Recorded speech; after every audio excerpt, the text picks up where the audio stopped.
बिहार में शिक्षक फर्जीवाड़ा नहीं, फैलाई गई एक अफवाह है। नमस्कार और आदाब आप तमाम दर्शक बंधुओं को, मैं हूं एसके चौधरी। दोस्तों, इन दिनों बिहार में जहां एक और तमाम नियोजित शिक्षक सक्षमता परीक्षा के उपरांत राज्यकर्मी और समान काम समान वेतन के मामले को लेकर आगे बढ़ चले हैं, वहीं इन तमाम शिक्षकों को पीछे से रोकने के प्रयास किए जा रहे हैं, जिसका नतीजा है कि दिन प्रतिदिन एक से बढ़कर एक वीडियो वायरल किए जा रहे हैं और खुले प्रचार किए जा रहे हैं कि भारी मात्रा में, ढेर सारी की संख्या में नियोजित शिक्षक फर्जी पकड़ा रहे हैं। साथियों, फर्जीवाड़ा के मामले में हम स्पष्ट कर दें, हमने पिछले वीडियो से ही कहते आया है कि बिहार में सिर्फ व सिर्फ 1205 शिक्षकों को ही आशंका के दायरे में रखा गया है। 1205 शिक्षक पूरी तरह फर्जी घोषित नहीं किए गए हैं। अभी वर्तमान में सिर्फ व सिर्फ उन पर आशंका जताई गई है कि ये सभी के सभी फर्जी शिक्षक हो सकते हैं। लेकिन बाहर में ये खबर फैलाई जाती है कि अभी भी बिहार में 1,15,000 नियोजित शिक्षक फर्जी है। ये बिल्कुल गलत अफवाह है और ऐसा कर के बिहार के नियोजित शिक्षकों को अपमानित किया जा रहा है और उनकी प्रतिष्ठा के साथ खिलवाड़ किया जा रहा है। साथियों, इस बात से इनकार भी नहीं किया जा सकता कि अपवाद भी कुछ होते हैं। हर विभाग में कुछ न कुछ अपवाद होते हैं और फर्जीवाड़े होते हैं। यहाँ शिक्षा विभाग में भी कुछ अपवाद है। कुछ परसेंट 1205 अभ्यर्थी में से 200-400 की संख्या में हो सकते हैं फर्जीवाड़े हो और उन पर कार्रवाई भी संभव है, परंतु लाखों की संख्या में, 50,000 की संख्या में, यानी स्पष्ट शब्दों में कह दिया जाए तो तमाम नियोजित शिक्षकों को ही फर्जीवाड़े की नजरों से देखा जाता है। ये बिल्कुल कहीं से भी उचित नहीं है कि किसी के प्रतिष्ठा के साथ खिलवाड़ किया जाए, गलत अफवाहें फैलाकर। साथियों, उधर बिहार के शिक्षा विभाग और अपर मुख्य सचिव फर्जीवाड़े को पकड़ने में लगे हैं। उनके कुछ अपने मानक हैं और उस मानक पर खरे नहीं उतरने के क्रम में तमाम नियोजित शिक्षक फर्जी साबित किए जाएंगे। इसका ये मतलब नहीं कि जो शक के दायरे में आ गए वे फर्जी हो गए। अब आते हैं बायोमेट्रिक मिलान के संबंध में। साथियों, आप सभी देखे होंगे कि बायोमेट्रिक मिलान के क्रम में कभी कभी बायोमेट्रिक अंगूठे का निशान नहीं ले पाता है और जब उनका अंगूठा का निशान बायोमेट्रिक नहीं ले पाता है तब उनको फर्जी कह दिया जाता है। शिक्षा विभाग उन सभी को फर्जी नहीं कह रही। कुछ गलत प्रचार करने वाले, जिनको बिहार के शिक्षकों से, जिनको बिहार की शिक्षा से द्वेष की भावना है, वही सिर्फ व सिर्फ बायोमेट्रिक द्वारा अंगूठे का निशान नहीं लेने पर भी उस शिक्षक को फर्जी घोषित कर देते हैं। साथियों, उधर प्रमाण पत्र की बात कह दिया जाए, आप सभी देखे होंगे कि विभिन्न समाचार पत्रों में भी ये बात कही गई थी कि एक ही प्रमाण पत्र पर 15-15 शिक्षक बहाल है। इस बातों को बहुत सारे बंधु नहीं समझे होंगे। आज मैं हकीकत बताता हूं कि आखिर एक ही प्रमाण पत्र पर 15 नहीं 86 शिक्षकों की भी बात आई थी कि 86 शिक्षक बहाल है। साथियों, एक प्रमाण पत्र पर 86 शिक्षक बहाल कैसे हैं उसे समझने की जरूरत है। ऐसी बात नहीं 86 के 86 शिक्षकों के नाम एक ही हो, ऐसी बात नहीं कि उनके पिता के नाम भी एक हैं। हम आपको बता दें कि सभी के सभी 86 के 86 शिक्षक अलग अलग हैं, सिर्फ व सिर्फ उनके प्रमाण पत्र संख्या एक है। आखिर ये प्रमाण पत्र संख्या एक कैसे हुई, इसमें कहीं से ये आशंका जाहिर नहीं की जा सकती कि शिक्षक द्वारा ही ऐसा किया गया हो सकता है सीबीएसई या फिर बिहार विद्यालय परीक्षा समिति द्वारा भी भूलवश ऐसी गलती हो गई हो जिसके कारण प्रमाण पत्र संख्या एक हो गए हो। इतना ही नहीं साथियों, प्रमाण पत्र संख्या की भी बात की जाए तो जो भी बातें सामने छन के आ रही है उसके अनुसार अपलोड किए गए दस्तावेज के आधार पर प्रमाण पत्र संख्या एक नहीं है।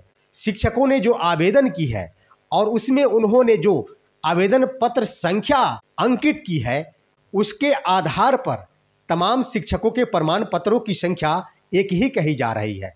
ऐसा भी हो सकता है कि ऑनलाइन फॉर्म भरने के क्रम में एक ही ऑनलाइन सेंटर से कई शिक्षक फॉर्म भरे होंगे और कंप्यूटर ऑपरेटर द्वारा प्रमाण पत्र संख्या के क्रम में एक ही प्रमाण पत्र संख्या सभी में डिफॉल्ट सेट हो गए होंगे। इससे भी इनकार नहीं किया जा सकता। तो ऐसे में स्वाभाविक है कि सभी के सभी शिक्षकों के प्रमाण पत्र संख्या एक ही हो जाएंगे और उस संख्या के आधार पर उनको फर्जी करार घोषित कर देना ये गलत होगा।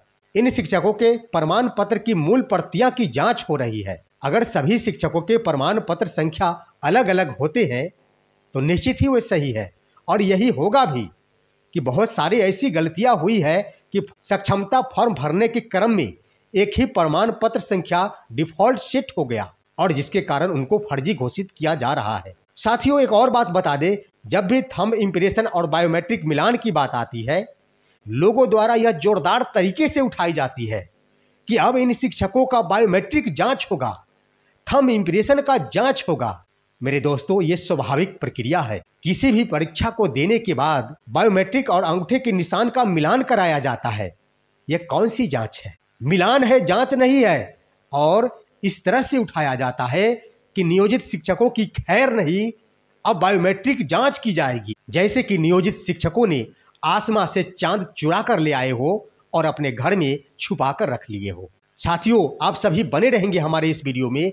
आज हम अपने वीडियो के माध्यम से नियोजित शिक्षकों को फर्जी साबित करने वाले को खुला चैलेंज देंगे। साथ ही साथ फर्जीवाड़ा को समाप्त करने वाले बिहार के अपर मुख्य सचिव के पाठक महोदय से भी यह कहेंगे कि जब आपने मानक तय रखी है तो उस मानक का भी पड़ताल किया जाए। जिन शिक्षकों के प्रमाण पत्र बिल्कुल वैध थे और अवैध मानते हुए उनको सेवा से बर्खास्त कर दिया गया, क्या उन शिक्षकों को फिर से बहाली कर पाएंगे? माननीय के पाठक महोदय, आज हम इसका खुला चैलेंज देंगे। साथियों, आप सभी अवगत हैं कि शिक्षक प्रशिक्षण का मानक होता है NCTE, और NCTE से अप्रूवल के बाद ही कोई भी प्रशिक्षण विश्वविद्यालय किसी भी शिक्षक को प्रशिक्षण प्रमाण पत्र प्रदान कर सकता है। और इसी क्रम में हम आपको बता दें कि NCTE पूरे देश के लिए लागू होता है, जिसका ताजा उदाहरण है NIOS का मामला, जो उत्तराखंड से शुरू हुआ था और वह जाकर पूरे भारत में फैल गया, जिसका नतीजा हुआ कि 14 लाख NIOS के अभ्यर्थी अपने डिग्री को खो बैठे। यानी NCTE से अप्रूवल का मामला होता है। इसी क्रम में हम आपको बता दें, कुछ ऐसे शिक्षक प्रशिक्षण विश्वविद्यालय हैं जैसे भारतीय शिक्षा परिषद उत्तर प्रदेश, जेवियर्स अंतर्राष्ट्रीय विश्वविद्यालय वाली गोवा। ऐसे भी कई विश्वविद्यालय हैं जिनके प्रमाण पत्र भारतीय शिक्षा परिषद उत्तर प्रदेश, इन विश्वविद्यालय के प्रशिक्षण प्रमाण पत्र आज भी उत्तर प्रदेश में लागू है और वहां इस प्रमाण पत्र पर तमाम शिक्षक नौकरी कर रहे हैं। उसी प्रकार जेवियर्स अंतर्राष्ट्रीय विश्वविद्यालय बाली गोवा में यह बिल्कुल लागू है। वहां के शिक्षक ऐसे प्रमाण पत्र पर नौकरी कर रहे हैं, NCTE से अप्रूवल है। तो फिर आखिर बिहार में ऐसे प्रमाण पत्र के विश्वविद्यालय को अवैध घोषित क्यों किया गया और उसके आधार पर बिहार के हजारों शिक्षकों को अपनी सेवा से क्यों बाहर का रास्ता दिखा दिया गया? क्या इसका जवाब दे पाएंगे नियोजित शिक्षक को फर्जी बताने वाले? NCTE पूरे देश का एक मामला होता है। NCTE से अप्रूवल तमाम विश्वविद्यालय की डिग्रियां पूरे देश में एक साथ मानी जाएगी, और वहीं किसी राज्य में उसी डिग्रियां पर शिक्षक नौकरी कर रहे होते हैं तो बिहार में उसी डिग्रियां को अमान्य करार दे दिया जाता है। आखिर इसकी जवाबदेही कौन लेगा? है कोई जो वैध नियोजित शिक्षक को फर्जी पर फर्जी करार देता है? आखिर बताएं आप कि एक ही विश्वविद्यालय जो दूसरे राज्य में उनकी डिग्रियां मान्य है, बिहार में अमान्य क्यों है? इसका जवाब दे। इन्हीं सभी जायज शिक्षकों को फर्जी बताने वालों के कारण बिहार के वैध शिक्षकों का दोहन हुआ और उनको सेवा से बाहर हो जाना पड़ा।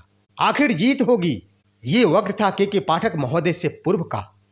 लेकिन अगर माननीय अपर मुख्य सचिव के पाठक महोदय शिक्षा जगत को अगर अंदर तक देखते हैं तो कम से कम इसकी सच्चाई का पता लगाएं कि आखिर किस वजह से एक ही विश्वविद्यालय के प्रमाण पत्र बिहार के अन्य राज्यों के लिए लागू है और बिहार के लिए लागू क्यों नहीं है। आखिर किन कारणों से इन विश्वविद्यालय के प्रमाण पत्रों को अवैध घोषित किया गया था, इसका भी उजागर होना चाहिए।